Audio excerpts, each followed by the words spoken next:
નમસ્કાર. સરગવો, જેને આપણે ડ્રમસ્ટિક પણ કહીએ છીએ, એક એવો પાક છે જે ખરેખર સારો એવો નફો કરાવી શકે છે. પણ એના માટે સફળ ખેતી કરવી કેવી રીતે? ચાલો આજે આપણે એની કેટલીક સરળ પણ બહુ જ મહત્વની રીતો સમજીએ. ઘણા લોકો વિચારે છે કે સરગવાની ખેતી કરવી તો છે, પણ શરૂઆત ક્યાંથી કરવી, શું કરવું? આ સવાલ લગભગ બધાને થતો હોય છે. તો ચાલો આજે આ જ મૂંઝવણને દૂર કરીએ અને સ્ટેપ બાય સ્ટેપ બધું જ સમજીએ. ખબર છે પ્રોબ્લેમ શું થાય છે? ઘણા લોકો છે ને મોટા ઉત્સાહથી શરૂઆત તો કરી દે છે, પણ સાચી માહિતી કે જાણકારી હોતી નથી, અને પછી પાક સારો નથી થતો અને હાથમાં આવે છે બસ નિરાશા.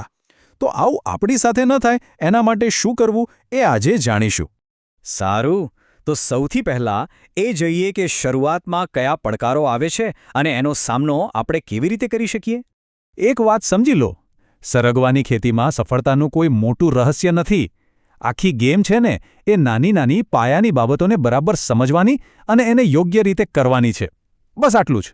ઓકે, તો હવે એવા સરળ સૂત્રોની વાત કરીએ જે તમને સારા ઉત્પાદનની લગભગ ગેરંટી જ આપી દે છે. જુઓ, સફળતા માટે આ 4 બાબતો બહુ જ જરૂરી છે. પહેલું, જમીનની વ્યવસ્થિત તૈયારી. બીજું, 2 છોડ વચ્ચે બરાબર અંતર રાખવું. ત્રીજું, પાણીનો સંતુલિત પુરવઠો, ન વધુ ન ઓછું. અને ચોથું, ટાઈમસર લણણી અને દેખભાળ. અને હા, એક વાત ખાસ યાદ રાખજો, બીજને યોગ્ય ઊંડાઈએ વાવશો ને તો જ ઉગાવો સારો મળશે. આ બહુ નાની પણ મહત્વની વાત છે. ચલો હવે આપણે બીજ વાવવાથી લઈને પહેલો પાક હાથમાં આવે ત્યાં સુધીની આખી સફર પર એક નજર નાખીએ. કેવી હોય છે આ જર્ની? અને ટાઈમ કેટલો લાગે ખબર છે?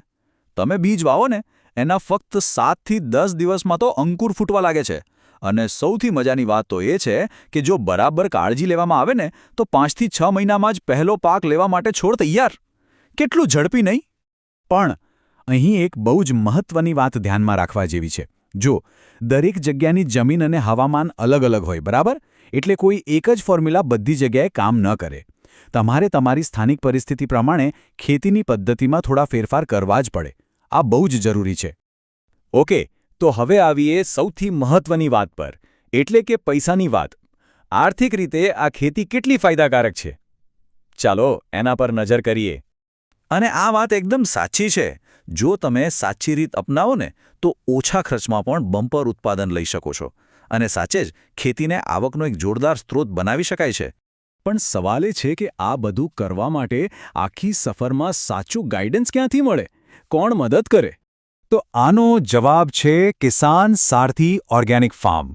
એ લોકો ફક્ત ક્વોલિટીવાળા બીજ જ નથી આપતા, પણ ખેતીના દરેક સ્ટેપ પર તમને સાચું માર્ગદર્શન પણ પૂરું પાડે છે. એમની એક વાત મને બહુ ગમી. એ લોકો કહે છે, અમે ખાલી બીજ નથી આપતા, અમે તમારી સાથે શરૂઆતથી લઈને છેક પાકની લણણી થાય ત્યાં સુધી ઊભા રહીએ છીએ. અને સાચું કહું તો આ ખાલી એક વાક્ય નથી, પણ ખેડૂતો માટે એક બહુ મોટો ભરોસો છે, એક આધાર છે. તો હવે સવાલ એ છે કે શું તમે પણ સાચા માર્ગદર્શન સાથે સરગવાની ખેતીની આ સફર શરૂ કરવા માટે તૈયાર છો? યાદ રાખજો, એક સાચો નિર્ણય તમારી ખેતીને એક નવી જ દિશા આપી શકે છે. જો વધારે જાણવું હોય તો કિસાન સારથી ઓર્ગેનિક ફાર્મનો સંપર્ક કરી શકાય છે.